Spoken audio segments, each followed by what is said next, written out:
Vous n'avez pas l'odeur, mais je peux vous garantir que ce reblochon entouré de son lard qui est en train de griller là, ça sent super bon. Mais avant ça, ça va être la soupe de légumes. Et puis ça, je me le réserve pour après.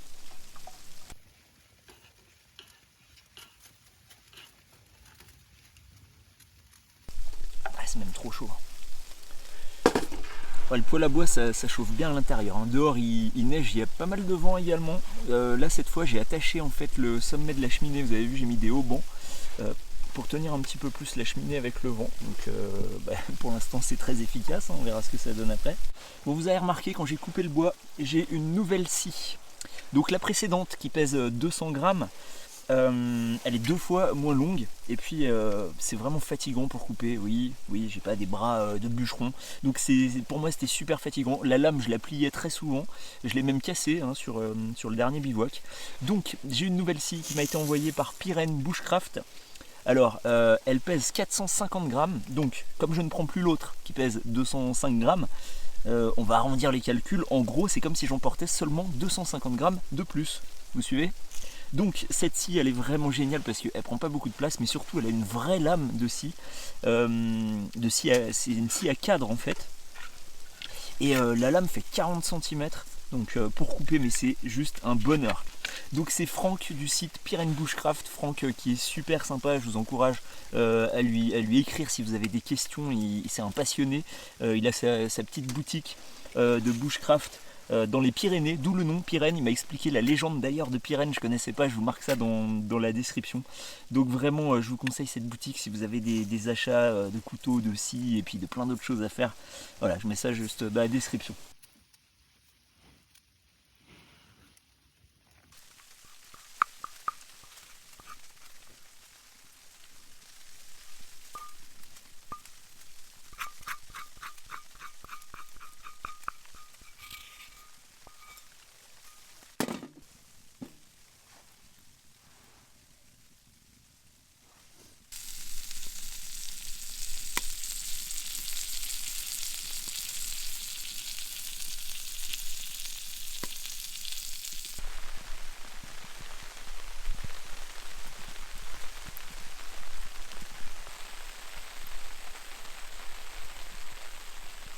C'est sur ce doux son de la neige qui tombe sur la toile que je vais m'endormir. Donc j'ai préparé mon lit, oreiller, matelas, sac de couchage.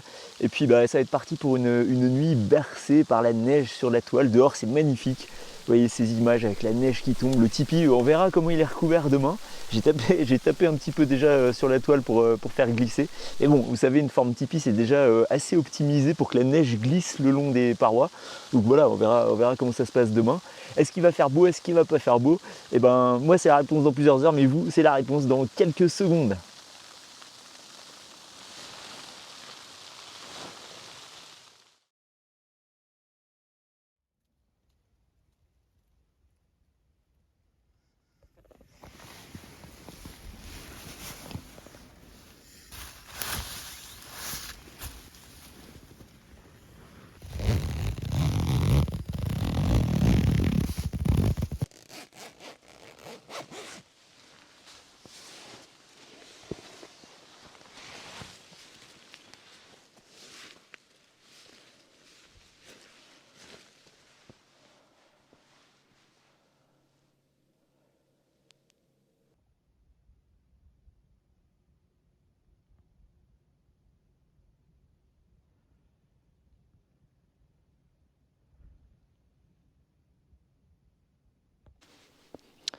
Et il fait super beau en fait.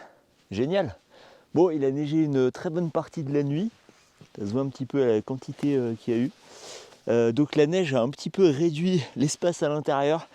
Donc ce matin quand je me suis réveillé, en fait je sentais qu'on m'appuyait un petit peu au niveau des pieds, sur les côtés, la tête. J'ai dit, il y a dû bien neiger. Donc un petit coup dans la toile pour faire glisser tout ça, regagner un petit peu d'espace. Donc à l'intérieur il y a eu pas mal de condensation cette nuit, c'est tout givré. Donc mon duvet est pas mal trempé, mais heureusement le duvet est hydrophobe. C'est-à-dire que la plume n'absorbe pas l'eau, enfin il y a un traitement. Donc je suis resté au chaud, il n'y a pas eu de souci de ce côté-là. Juste que je le fasse sécher aujourd'hui. Mais voilà, hein, dans un abri monoparoi, la condensation c'est forcément quelque chose à gérer. Alors ça dépend, des fois il n'y en a pas. Hein. Les 2 autres nuits j'en ai pas eu dans ce tipi. Et là cette nuit il y en a eu pas mal. Allez, je vais refaire partir un petit peu le poêle ce matin pour réchauffer l'atmosphère, même si le soleil est vraiment très proche. Et ça devrait être très joli. Dans quelques minutes, on voit déjà le soleil sur les sapins là-bas. Trop trop beau.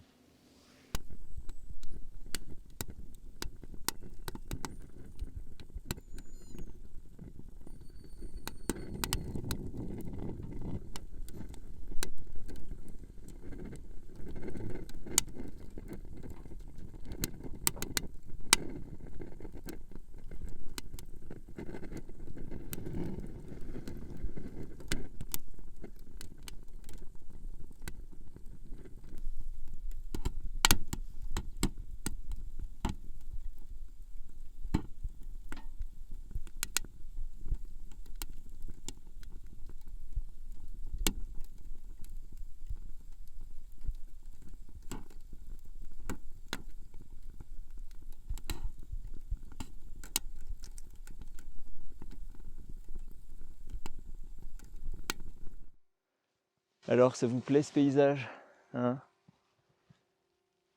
Vraiment beau avec le soleil qui arrive. Bon, je retourne au chaud profiter du poêle.